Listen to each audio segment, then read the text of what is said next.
오늘 우리에게 주시는 말씀은 사도행전 13장 1절로 3절 말씀. 안디옥 교회의 선지자들과 교사들이 있으니 고 바나바와 니게로라 하는 시몬과 구레네 사람 루기오와 분봉학 헤롯이 젖동생 마나엔과 미 사울이라. 주를 섬겨 금식할 때 성령이 이르시되 내가 불러 시키는 일을 위하여 바나바와 사울 따로 세우라 하시니 이에 금식하며 기도하고 두 사람에게 안수하여 보내니라. 아멘. 돌아다니면서 인사하는데 우이학 집사 외에는 아무도 안 오더네. 그래서 좀 섭섭하네.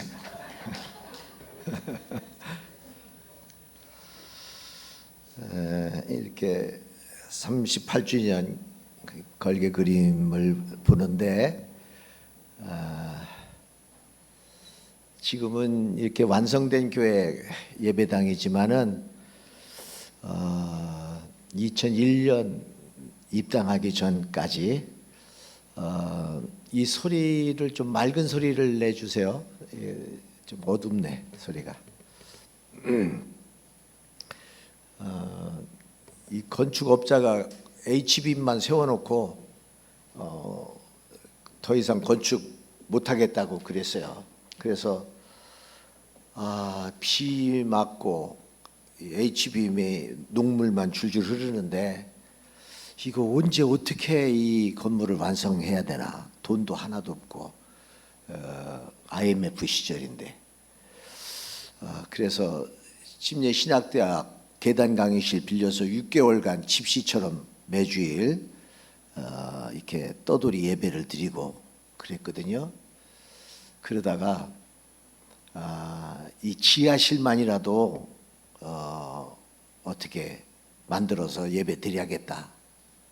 그래서 지금 중등부실 식당 자리를 터서 지하실에서 또 몇 개월을 이렇게 작업등 켜놓고 그렇게 예배를 드렸어요. 그때 생각이 문득 납니다. 오늘은 선교는 사명이다. 그런 제목으로 말씀 드리려고 그래요. 한번 따라합시다. 선교는 사명이다. 길을 걷는데 두 종류의 사람이 있어요. 한 사람은 그냥 발길 닿는 대로 그냥 걷는 거예요. 그런 사람을 우리는 방랑자라 그러고, 또 한 사람은 분명한 목적지가 있어요. 아무리 힘들어도 어려워도 방해가 있어도 그 목적지를 향하여 기어이 그 길을 가고야 마는 사람, 순례자입니다. 전 세계의 많은 그리스도인들이 이 순례의 길을 갔는데 가장 유명한 순례길이 저 스페인에 있는 산티아고입니다. 예수님의 12제자 중에 야고보의 유해가 발견됐다 해서 그 뒤로 많은 순례자들이 그 산티아고 거리를 걷습니다. 프랑스 남부 생장이라는 데서부터 시작하는 데도 있고 한 세 갈래 길이 있지만 대부분 프랑스 남부 생장이라는 데서부터 시작해요. 그래서 그 산티아고 거리 총 연장이 800km쯤 되고요. 하루에 25km씩 약 40일을 걷습니다. 대부분 아침 일찍 일어나서 오전에 걷고 오후부터는 빨래하고 쉬고 그리고 그 다음 또 그 다음 이렇게 걷습니다. 캐톨릭에서는 이스라엘의 예루살렘, 또 이태리의 로마, 그리고 이 스페인의 산티아고를 세계 3대 성지로 이렇게 알려져서 많은 천주교 신자들이 또 그 길을 찾곤 합니다. 1993년 유네스코 문화유산에 등재되어서 이제는 종교와 상관없이 많은 사람들이 죽을 때 한 번 하겠다고 하는 버킷리스트에 이 산티아고 순례길을 집어넣고 1년에 50만 명이 매해 이 산티아고 길을 걷습니다. 저도 좀 이 길을 반드시 좀 걸었으면 했는데 은퇴를 하고 무릎이 좀 안 좋아서 이제는 저는 못 걸을 것 같습니다. 한번 가보고 싶지 않으세요? 예, 화면으로 산티아고 길을 안내하겠습니다.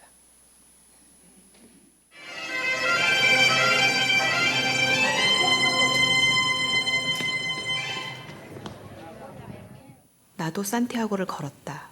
800km가 넘는 전 구간은 아니었지만 꽤 걸었다. 봄날의 산티아고는 눈부시도록 아름다웠다. 11시간을 날아 도착한 마드리드에서 팜플로나로 가는 길. 차창밖 스페인의 풍광은 상상했던 것보다 독특하고 멋졌다. 바라보는 것만으로도 아름다운 생장 피드포르 마을. 거리의 소품들이 순례자의 마음을 두근거리게 한다. 피레네 산맥을 넘어 스페인으로 향하는 날, 비온 뒤 바라보는 스페인의 대지, 드디어 론세스바에스. 아름다운 봄날, 미사를 드리며 마무리하는 도보순례 첫날. 5월의 푸르른 대지가 끝없이 펼쳐지는 하루. 바람개비들이 손에 잡힐 듯 가까워지니 용서의 언덕에 도착. 언덕에서 내려와 Y 모양 십자가와 왕비의 다리가 있는 뿌엔테 라 레이나까지 아름다운 들판을 걸었다. 리오와 와인을 탄생시킨 기름진 젓갈색 대지. 세계 최고의 와인을 만들어내는 포도밭을 따라 길은 이어진다. 대지의 기운을 가득 느끼며 도착한 산토 도밍고 델라 칼사다.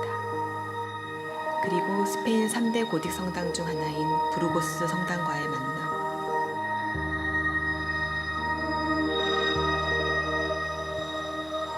드디어 많은 순례자를 포기하게 만드는 메세타 구간. 기나긴 메세타 구간의 일부분만 경험하는 하루.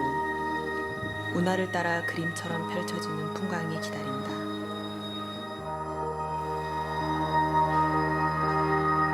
마음의 짐을 내려놓는 철의 십자가까지 가는 길. 저 멀리엔 잔설이 남아있는데 지금 이곳은 온통 꽃밭. 열심히 걸어 옛 모습을 간직한 몰리나세카에 도착했다.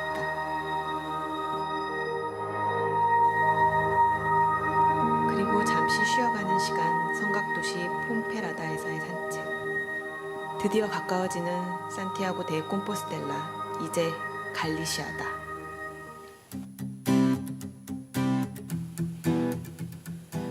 언덕 위 산 로케 성인을 만나고 걸어가는 길. 흐릿한 빗속에서도 선명하게 보이는 까미노 표지판. 미스트처럼 뿌려지는 빗속을 하루 종일 걸었다.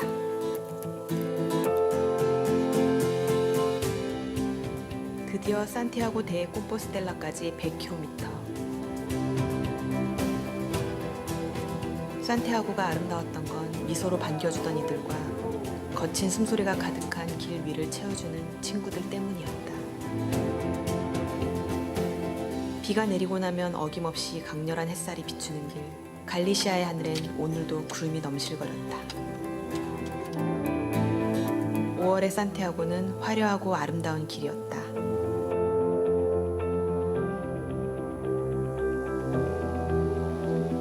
드디어 산티아고 대성당을 만나러 가는 날. 발걸음은 점점 더 가벼워진다.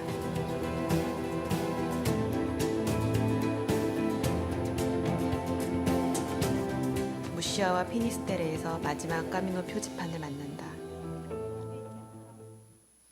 현대인들이 하루하루를 참 바쁘게 살잖아요. 아침부터 일찍 일어나서 하루를 살고 한 달을 살고 1년을 삽니다.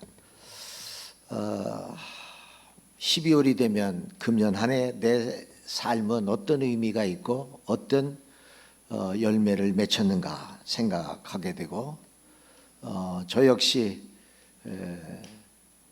열정적으로 목회를 하면서 이제까지 왔는데 이제 은퇴하고 보니까 나의 목회의 모든 삶은 하나님 앞에서 어떤 열매를 맺히고 있나, 어떤 의미가 있나 그런 생각을 하게 됩니다. 고린도전서 3장 13절에서 15절에 보면 각 사람의 공적이 나타날 터인데 그날이 공적을 밝히리니 이는 불로 나타내고 그 불이 각 사람의 공적이 어떠한 것을 시험할 것이라.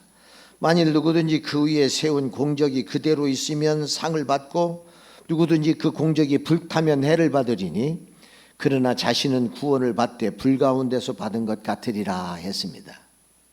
우리의 삶을 하나님이 다 불태워서 나무나 짚이나 이런 것들은 다 불타버리고 금이나 은같이 상징적인 표현이지만은 불에 타지 않는 것만 하나님 앞에 남게 된다는 것입니다. 교회도 마찬가지입니다. 교회가 이 땅에 많이 있지만은 교회도 하나님의 공적 심판을 받게 될 것입니다. 이 교회는 얼마나 큰 규모를 갖고 있느냐, 얼마나 큰 건물을 지었느냐, 얼마나 많은 숫자의 사람이 모였느냐가 아니라 얼마나 하나님의 명령 앞에 순종하고 살았느냐, 이 교회가 가고 있느냐 하는데 하나님의 심판이 주어질 것입니다. 그래서 신약 성경 속에 가장 모범적인 교회 안디옥 교회를 통해서 세 가지 안디옥 교회의 세 가지 특징을 말씀드리고 그곳에서 은혜를 나누려고 합니다. 첫 번째, 이 안디옥 교회는 아까 읽은 본문처럼 굉장히 구성 멤버가 다양합니다. 오늘 사도행전 13장 1절에 보면 안디옥 교회에 선지자들과 교사들이 있으니 곧 바나바와 니게르라 하는 시몬과 구레네 사람 루기오와 분봉왕 헤롯의 젖동생 마나엔과 사울이라 했습니다. 첫 번째 등장하는 바나바는 구브로 출신이고 대단히 부유한 부자였습니다. 예루살렘 교회에 많은 재산을 땅을 팔아서 사도들의 발 앞에 놓고 구제에 쓰임도록 많은 헌금을 한 사람이 이 바나바입니다. 또 이 바나바는 조카 마가를 데리고 선교 여행을 떠나다가 마침내 마가복음을 쓰게 한, 그리고 대단히 권위하는 위로하는 그런 사람이 바나바입니다. 두 번째, 니게르는 영어 흑인을 니그로라 하는 것처럼 흑인입니다. 니게르라 하는 시므온. 많은 성경학자들은 이 사람이 누가복음 23장 26절에 나오는 예수님이 십자가 지고 가시다가 너무 힘들어 쓰러졌을 때 곁에 섰던 건장한 한 남자에게 강제로 억지로 십자가를 지게 했는데 아마도 이 사람이 이 니게르라 하는 시몬일 것이라고 추측합니다. 세 번째, 구레네 사람 루기오. 이 구레네도 북아프리카 흑인입니다. 네 번째, 분봉왕 헤롯의 젖동생 마나에는 갈릴리 지역을 통치했던 헤롯 왕이 어릴 적에 어머니의 젖을 나눠 먹고 자랐던 왕궁에서 자라는 왕족입니다. 다섯 번째, 이 사울은 바리새인이고 잘 아는 대로 학문의 도시 다소 출신이고 당시 최고의 학자인 가말리엘의 문화생이고 율법주의자로 예수를 전하는 사람들이 그렇게 미웠어요. 그래서 스데반 집사를 돌로 때려 죽이는 일에 앞장선 사람이 이 사울입니다. 다메섹 도상에서 부활하신 주님을 만나고 내가 핍박하는 그 예수가 정말 하나님의 아들이시구나 알고 그 뒤로 최초로 이방인의 선교사가 된 사람이 사울입니다. 이 5명의 사람은 고향도 다르고 사회적 신분도 다른 사람들입니다. 어느 교회는 연구원들만 모여진 교회, 어느 교회는 사업하는 사람들만, 어느 교회는 연예인들만 모인 교회가 있어요. 그런 교회는 그들만의 특징을 잘 살리는 장점도 있겠지만은 그러나 모든 사람을 포용해낼 수 없는 단점이 있습니다. 건강한 교회는 예수 그리스도의 피값으로 구원받은, 죄 용서함 받은 사람들이 공동체가 되어서 빈부, 귀천, 공부를 많이 학문이 있거나 없거나 재산이 많거나 적거나 복음 안에서 하나 된 그런 공동체가 될 때 건강한 교회가 될 것입니다. 안디옥 교회의 두 번째 특징은 금식하며 기도함으로 성령의 음성에 민감하게 반응하는 교회였다는 것입니다. 2절에 보면 주를 섬겨 금식할 때에 성령이 이르시되 내가 불러 시키는 일을 위하여 바나바와 사울을 따로 세우라 했습니다. 왜 금식을 합니까? 금식을 통해서 우리의 육신에 가장 필요한 음식을 끊으면서까지 우리가 금식하는 이유는 무디어진 영혼을 예민하게 반응하게 하고 세상에 더럽혀진 죄성을 청결케 하고 가난한 심령이 되어 순수한 믿음의 사람이 되게 하기 때문에 때로 우리는 하나님 앞에 금식하는 것입니다. 안디옥 교회 성도들은 교회적으로 같이 금식일을 선포했습니다. 그리고 기도했습니다. 하나님, 우리 교회가 나가야 할 방향이 무엇인지 알려주십시오. 그리고 우리가 순종하겠습니다. 세상적인 것들을 차단할 때 하나님의 음성이 들려옵니다. 열왕기상 19장 11절에서부터 16절에 보면 엘리야가 그만 너무 탈진해가지고 로뎀나무 아래에서 죽기를 자처할 때 하나님께서 40일 40야를 그를 회복시켜 주시고 그리고 호렙산으로 데리고 가십니다. 호렙산에서 갑자기 놀라운 광경이 펼쳐집니다. 갑자기 급한 바람이 강풍이 불어 토네이도 같은 바람이 불어서 나무가 뿌리채 뽑혀 그리고 지진이 일어나고 땅이 갈라지고 용암이 흐르는 엄청난 일들이 벌어졌는데 그때 하나님의 음성이 들리지 않았어요. 그 모든 것이 다 잠잠해진 뒤에 세미한 음성이 들려왔다고 했습니다. 19장 15절에서 16절에 여호와께서 그에게 이르시되 하사엘에게 기름 부어 아람의 왕이 되게 하고 님시의 아들 예후에게 기름을 부어 이스라엘 왕이 되게 하고 또 사바스의 아들 엘리사에게 기름을 부어 너를 대신하여 선지자가 되게 하라 했습니다. 왜 하나님의 음성이 들리지 않습니까? 하나님 앞에 순종을 결단하지 않기 때문입니다. 우리 노원교회도 주기적으로 고난주간을 맞이해 또는 세상이 너무 혼탁하는 성탄절을 앞두고 이런 때 주기적으로 이렇게 금식일을 선포하고 온 성도가 함께 금식하면 참 건강한 교회가 되겠다 그런 생각을 합니다. 세 번째, 안디옥 교회는 성령님의 지시에 즉시 순종하는 교회였습니다. 2절 3절에 주를 섬겨 금식할 때 성령이 가라사대 내가 불러 시키는 일을 위하여 바나바와 사울을 따로 세우라 하시니 이에 금식하며 기도하고 두 사람에게 안수하여 보냈다 했습니다. 하나님의 성령의 음성은 세미하게 들려옵니다. 그 세미한 음성은 세상의 복잡한 소리에 함께 있을 때 들려오지 않습니다. 어떤 사람은 하나님의 음성이 자기에게 들려오지 않는다 그래. 왜 들려오지 않습니까? 하나님 말씀해 주세요. 그러면 내가 순종하겠습니다. 아닙니다. 반대로 하나님 내가 무슨 말씀을 하신지 제가 순종하겠습니다. 그때 순종을 각오할 때 세미한 음성이 들려오는 것입니다. 내가 어떤 직장을 다닐까? 내가 누구와 결혼할까? 나에게 주어진 시간과 물질을 어떻게 사용할까? 주님 말씀하십시오. 내가 순종하겠습니다. 그럴 때 하나님은 하나님의 세미한 음성을 들려주실 것입니다. 안디옥 교회는 성령의 음성에 귀를 기울였습니다. 그리고 그 교회의 가장 중요한 멤버인 바나바와 사울을 선교사로 파송하라는 것입니다. 엄청난 일입니다. 그러나 하나님의 명령에 순종하고 인간적인 생각을 접고 안디옥 교회는 바로 순종했습니다. 안디옥 교회는 그리고 그 바울과 바나바의 선교비를 후원했습니다. 어떻게 선교에 동참할 수 있을까? 육가 원칙에 의해서 말씀을 좀 나누려고 합니다. 첫 번째, 누가 이 복음을 전할 것인가? 이 복음을 전하는 사람은 복음, 기쁜 소식, 굿뉴스는 전달받은 자가 전하는 것입니다. 의무가 있는 것입니다. 1972년 1월 24일 전 세계가 깜짝 놀란 뉴스가 하나 있었습니다. 지금은 미국 영으로 남태평양에 괌이라는 섬이 있습니다. 그 괌이라는 섬에 일본군 상병 출신 요코이 쇼이치라는 사람이 전쟁이 끝난 지가 벌써 27년이 지났는데도 전쟁이 끝난 줄을 모르고 동굴에서 27년간 혼자 뱀, 개구리 열매 먹고 그러면서 혼자 살았습니다. 그때 발견된 나이가 57세였습니다. 전쟁이 끝났다는 소식을 못 들은 것입니다.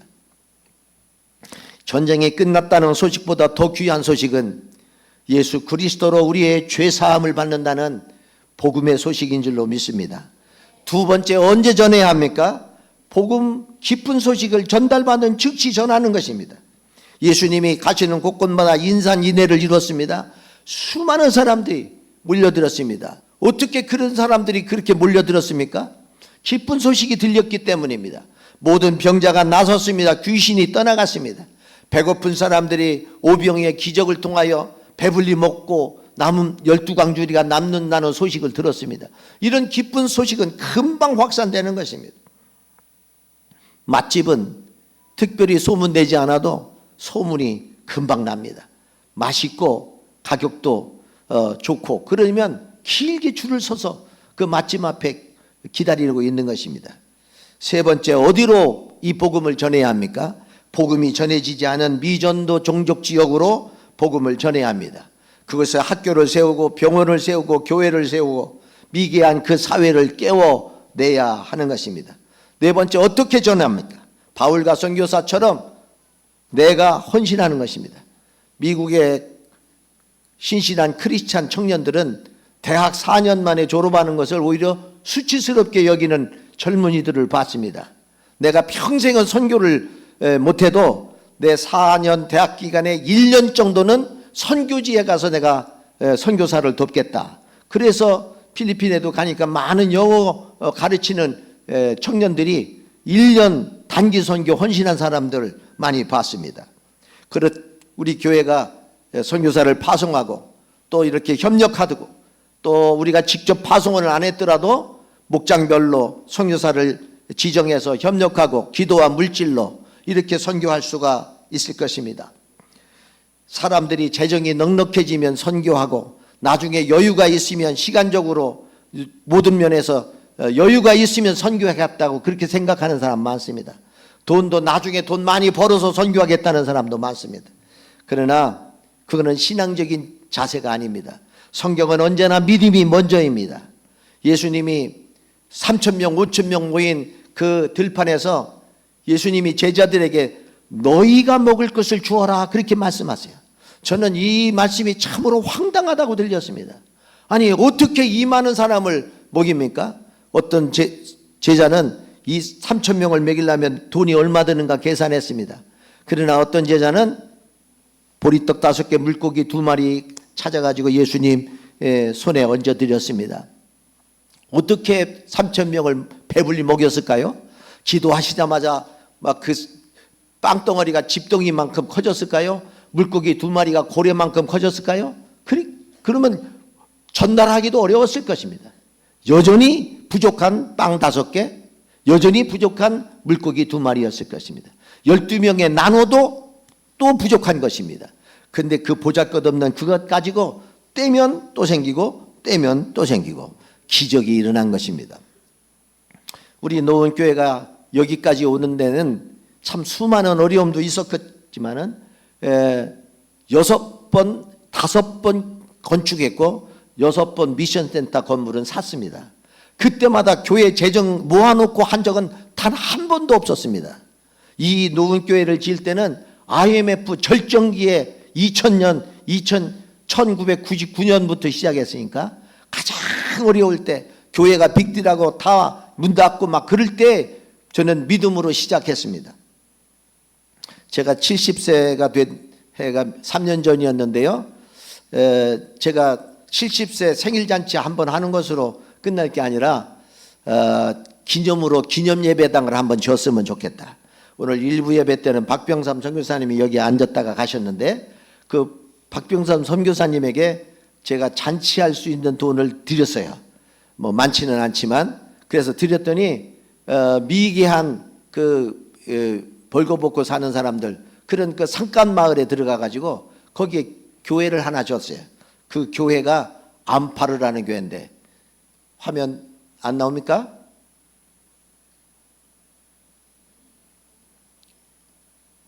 여러분도 70회 기념 때 이런 교회를 하나 시골에 돈 많이 안 들어요. 그래서 그런데 기념교회를 하나 지면 하나님 앞에 설 때 얼마나 기쁘시겠어요? 바울은 선교할 때 7가지 원칙을 가지고 선교했습니다. 첫 번째는 동족에게 먼저 복음을 전했습니다. 그래서 가는 곳곳마다 회당을 먼저 찾아갔습니다. 그리고 이방인에게 복음 전했습니다. 두 번째는 바나바와 같이 협력 선교를 했습니다. 세 번째는 복음이 전해지지 않은 곳을 찾아갔습니다. 가능한 한 이미 교회가 있는 곳이 아닌 교회가 없는 곳을 찾아서 복음을 전했습니다. 네 번째는 안디옥 교회, 빌립보 교회와 같이 협력을 해서 로마 교회를 세우고 또 다른 교회를 세워 나갔습니다. 다섯 번째는 자비량 선교를 했습니다. 그걸 요즘은 BAM, 비즈니스 애스 미션이라 그래요. 이런 코로나 상황 또는 IMF 같은 그런 상황이 벌어지면 파송한 교회도 생존이 어려워지기가 쉽습니다. 그러면 선교비가 지원하면 선교사가 돌아와야 됩니다. 그러기 위해서 가능한 한 어느 정도 일정 기간이 지나면 선교사가 그곳에서 자체적으로 생존할 수 있도록 자비량 선교를 하는 것입니다. 여섯 번째는 대도시를 중심으로 선교했습니다. 일곱 번째는 성령의 능력으로 선교했습니다. 하나님의 이름으로 선포할 때 귀신이 떠나가고 병든 자가 고침받고 그랬습니다. 루스드라라는 지역에 가서 복음을 전하고 그럴 때 한 번도 일어나 보지 않은 안진뱅이가 벌떡 일어나 걸었습니다. 놀래가지고 사람들이 하늘에서 신이 내려왔다고 이 바울 앞에 엎드려 절하는 그런 진풍경이 벌어지기도 했습니다. 다섯 번째, 무엇을 전하는 것입니까? 생명의 복음을 전하는 것입니다. 복음은 위대한 능력이 있습니다. 이 복음이 전해지면 사람이 변합니다. 예수 믿는 사람, 안 믿는 사람 얼굴만 봐도 예수 냄새가 나고 그래요. 목욕탕에 가서도 벌거벗어도 저 사람 예수 믿는 사람이 아니다. 얼굴에 표시가 납니다. 여러분도 한번 얼굴 보세요. 여러분 얼굴 속에 예수의 형상이 나타나는지. 남미 과테말라의 알모론가, 이름이 잘 애우기 거려서 알랑가 모를랑가가 알모론가, 그 지역에 복음이 전해졌어요. 참담한 그렇게 크지 않은 도시였어요. 술, 알코올 중독, 형무소가 늘어나고 그 지역에 복음이 들어가자 어떤 일이 벌어졌는가 영상으로 보겠습니다. 과테말라 산악지대에 위치한 작은 도시 알모롱가라고 하는 곳이 바로 그 증인입니다. 이 도시는 30여 년 전만 해도 기독교 인구가 0%였습니다. 마시몽이라는 우상을 섬기며 늘 폭력이 난무했습니다. 그러나 알모롱가는 지금 98%가 예수를 믿고 깨끗하고 은혜로운 도시로 변했다고 합니다. 36곳의 술집 중에 33곳이 문을 닫았고 늘 만원이었던 교도소는 모두 폐쇄가 되어 주민 행사나 결혼식 피로 연장으로 사용을 하고 있습니다. 알코올 중독자도 거의 사라졌고 모든 가정이 회복을 합니다. 이 같은 변화의 중심에는 이 도시를 위해 목숨을 걸고 기도하고 사역 중인 리스카호체 마리아노라고 하는 갈보리 교회 목사가 있었습니다. 나를 섬기게 하기 위해 내가 너를 선택했다는 하나님의 음성을 듣고 예수를 믿고 1970년대 중반 영적 전쟁을 선언합니다. 일주일에 3, 4일을 금식하며 우상이 떠나가기를 간절히 기도합니다. 영적 전쟁은 매우 격렬했습니다. 어떤 이는 교인들에게 먹을 것을 팔지 않았습니다. 교회로 몰려가 예배를 중단시키고 마술을 행하기도 했습니다. 하지만 수많은 협박과 생명의 위협에도 이 지역에 복음을 증거했습니다. 어느 날 폭력배들이 마리아노 목사를 끌고 가 손을 묶고 입에 총구를 넣고 방아쇠를 당깁니다. 마리아노 목사는 자신을 보호하는 하나님께 기도를 합니다. 방아쇠를 당길 때마다 따르락 따르락 하지만은 결코 총은 발사되지 않습니다. 전능하신 하나님의 간섭에 놀란 폭력배들은 겁을 먹고 그 길로 도망을 가버리고 맙니다. 이처럼 목숨을 건 영적 전투를 통해 도시는 하나님의 역사를 경험하기 시작합니다. 귀신 떠나가고 병든 자는 낫게 역사가 일어나고 예수 믿는 일들이 일어나기 시작합니다. 범죄는 뚜렷한 하락세를 보이기 시작했습니다.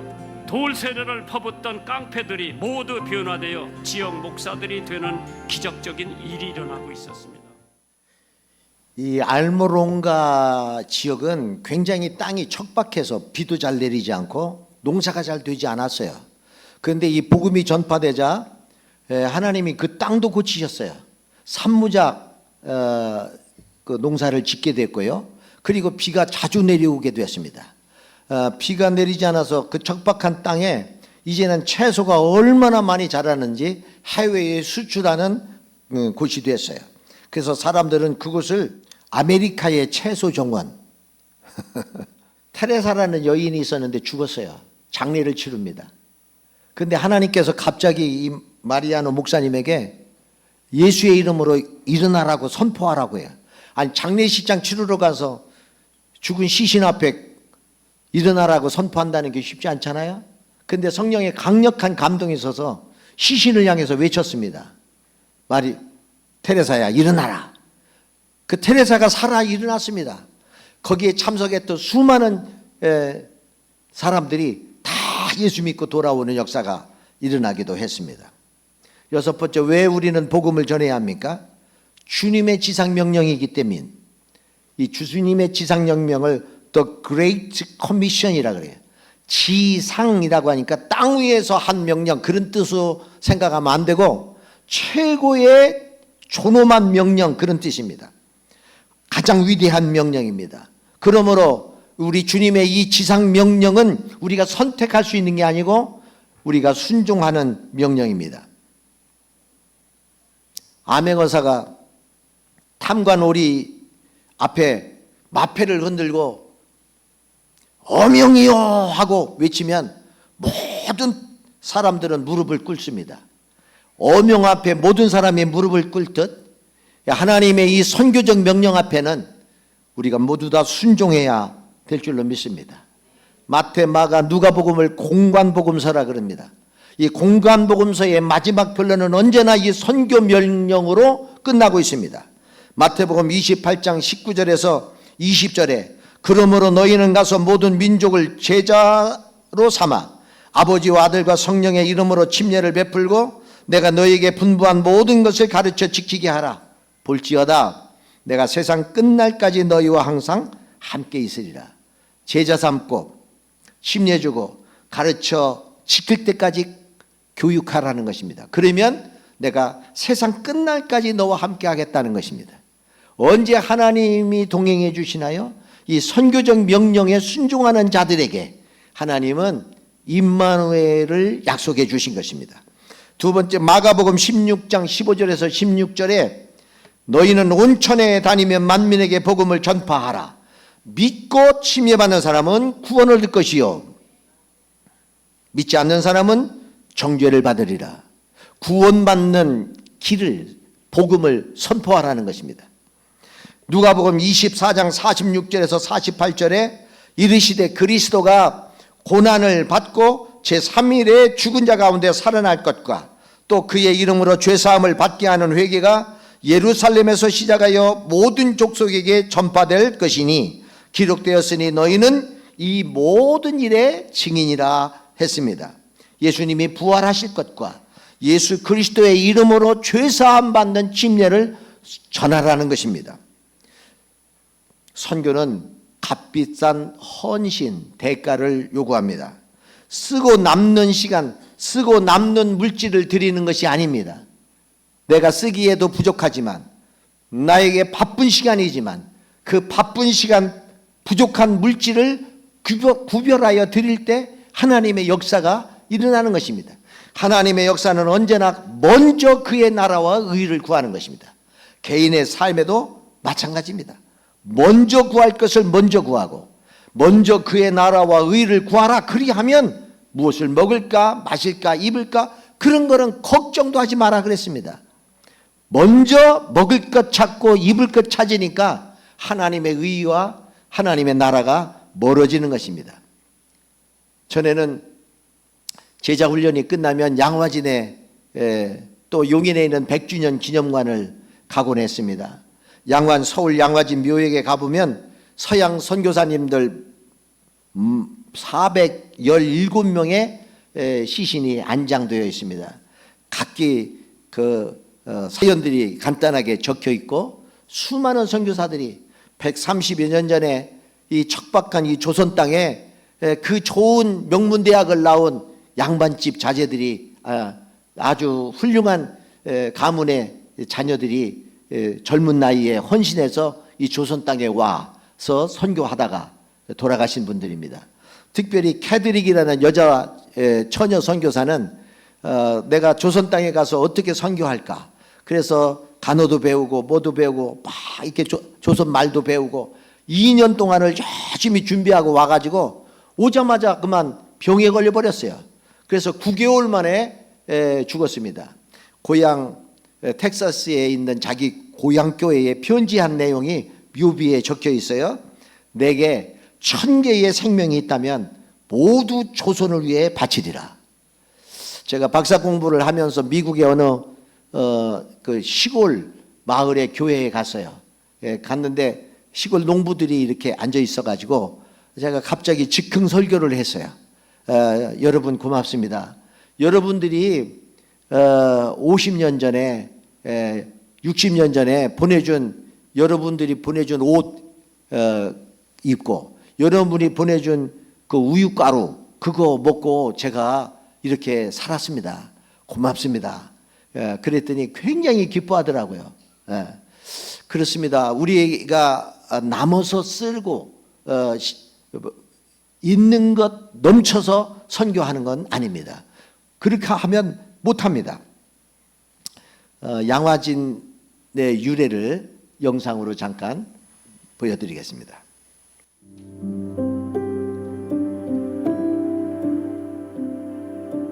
(1866년) 대원군의 천주교 탄압을 응징하고자 프랑스 군함 3척이 양화진까지 침범하였고 같은 해 10월 강화도에서 병인 양요가 일어났습니다. 이 사건으로 대원군의 척화 의지는 더욱 강해졌고 천주교도들에 대한 박해도 심해졌습니다. 대원군은 서양 오랑캐에게 더럽혀진 한강을 사교도의 피로 씻는다는 명분으로 양화진 앞 강물을 그들의 피로 물들였습니다. 조선말 개화기, 굴곡진 우리 역사의 단면을 생생히 간직한 양화진. 대원군을 물러나게 하고 고종의 친정체제를 구축한 민비와 외척들은 쇄국의 빗장을 벗기고 서구 열강들과 국교를 수립하였습니다. 이러한 지각 변동 아래 주로 영어권의 개신교 선교사들이 조선의 복음화를 위해 제물포에 나타나기 시작했습니다. 갑신정변 당시 민비의 조카이자 외척의 실세였던 민영익을 구사일생으로 살려낸 서양의사 알렌 덕분에 선교사들은 왕실과 밀접한 관계를 맺게 됩니다. 이는 최초의 서양식 병원인 광해원 설립으로 이어졌고 이후 이 병원은 초기 선교사들의 활동 거점이자 선교 사업을 위한 기지가 됩니다. 당시 직접적인 기독교 선교가 허락되지 않았던 조선, 선교사들은 주로 의료와 교육, 자선 사업을 통해 개화기 조선 사회의 변화에 기여하게 되었습니다. 양화진에는 현재 총 417명이 안식하고 있습니다. 그 가운데는 약 130여 년 전 거센 외세의 압력과 개항의 물결에 밀려 혼돈 속에 있던 이 땅에 처음 복음의 빛을 전하러 온 외국인 선교사들과 그 가족들이 있습니다. 이들은 모국에서 누릴 수 있었던 수많은 권리를 뒤로한 채 세상에 잘 알려지지 않았던 나라 조선의 복음을 전하기 위해 헌신하였고 마침내 이곳에 그 뼈를 묻었습니다. 복음 전파뿐만 아니라 한국 사회 깊숙이 들어와 한국인을 더 깊이 이해하려 한 선교사들. 이에 많은 한국인들이 개인 구원은 물론 사회 구원의 희망을 품고 열렬히 호응하였고 그 결과 한국 교회는 짧은 기간에 많은 열매를 거두며 큰 부흥을 이룰 수 있었습니다. 우리 기억 속에서 잊혀졌던 땅, 양화진.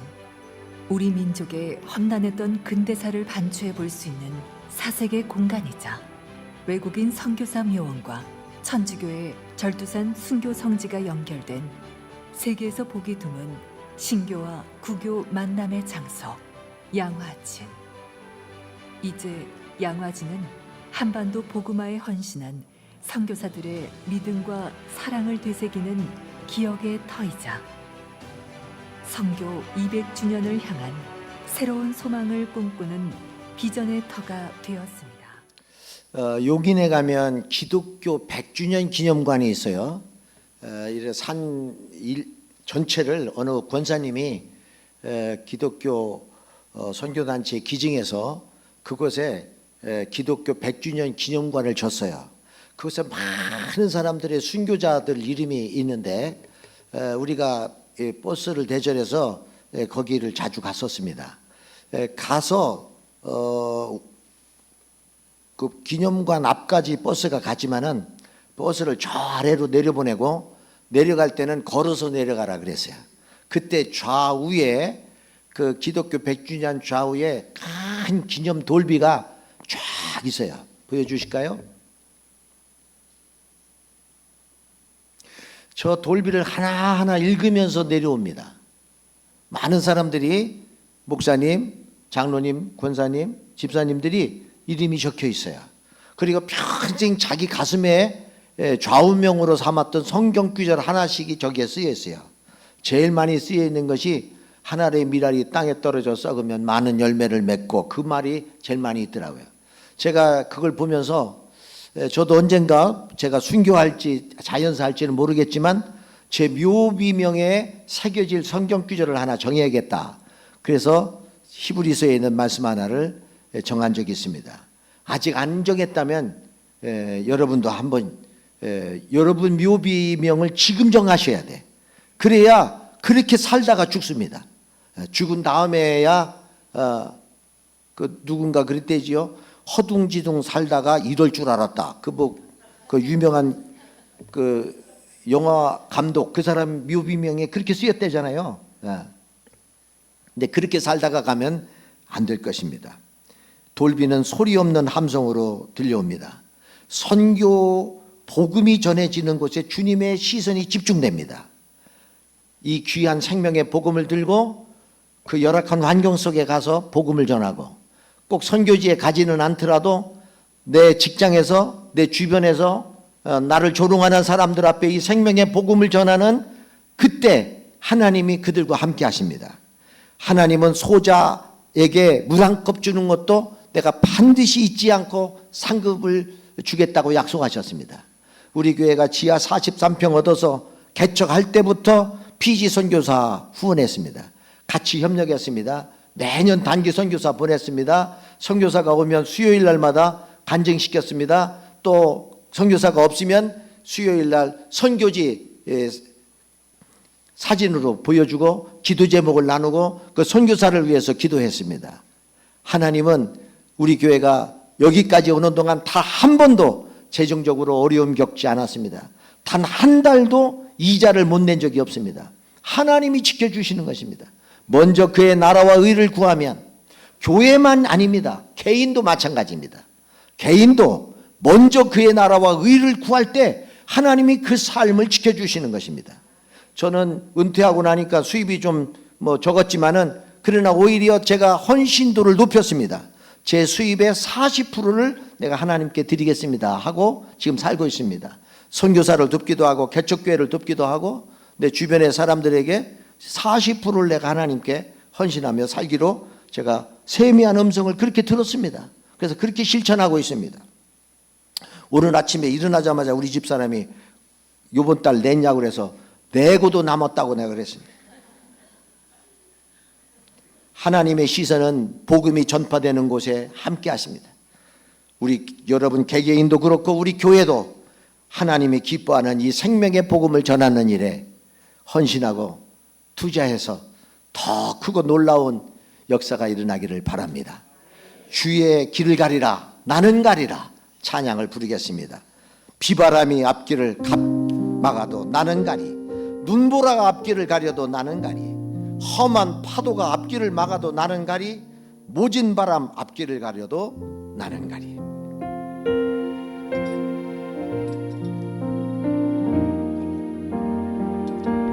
비바람이 갈 길을 막아도 나는 가리, 주의 길을 가리, 눈보라가 눈보라가 앞길을 가려도 나는 가리 주의 길 가리.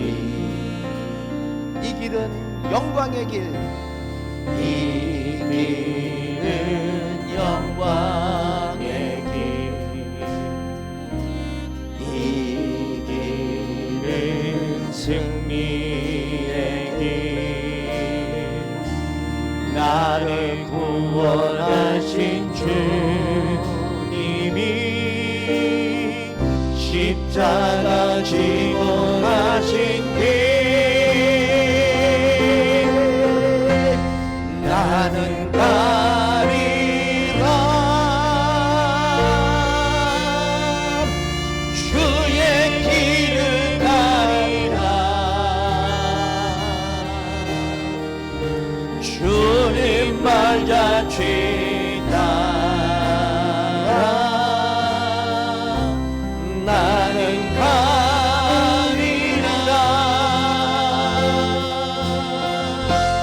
나는 가리라.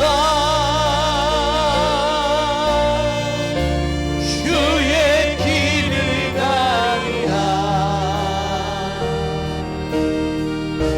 주님 발자취 따라 나는 가리라.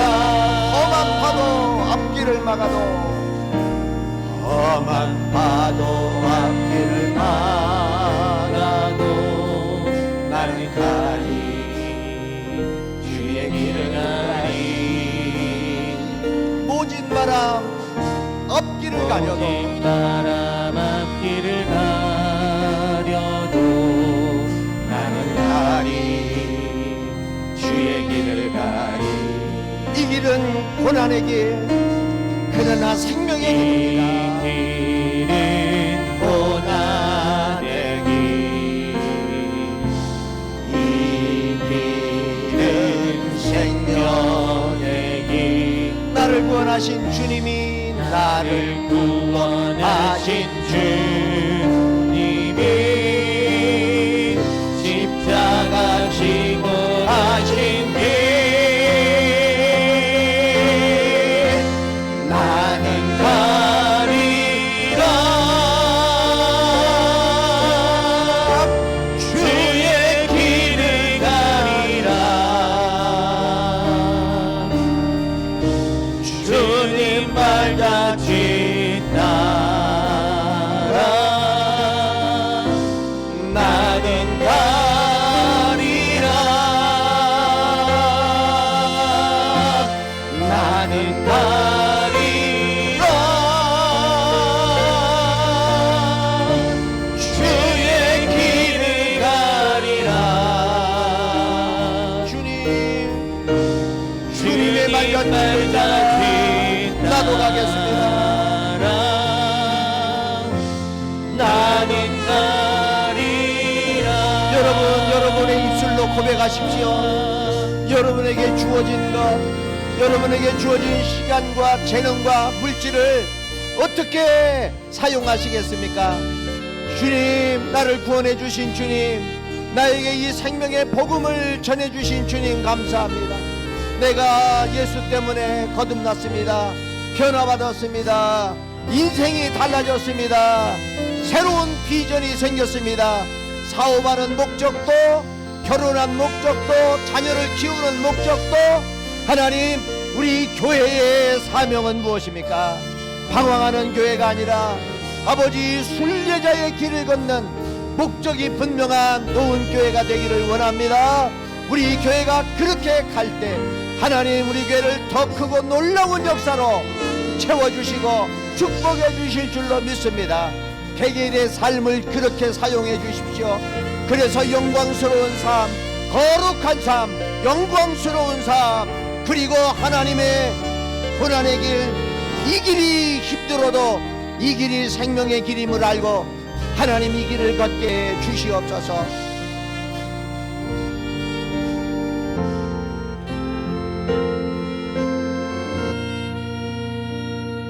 나는 가리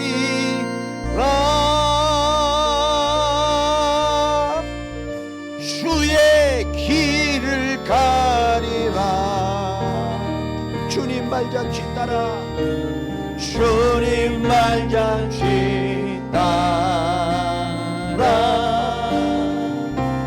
나는 가리라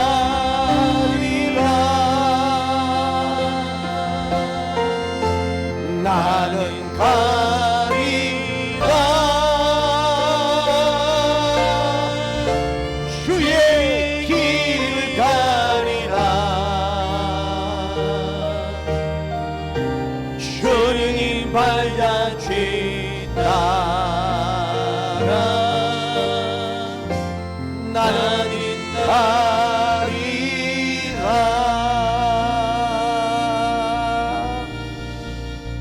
이제는 우리 주 예수 그리스도의 은혜와 하나님 아버지의 지극하신 사랑하심과 성령님의 내주 교통 충만하심이 38년 동안 노은교회를 지켜 주시고 성장시켜 주시고 여기까지 인도케 하신 주님 찬양합니다.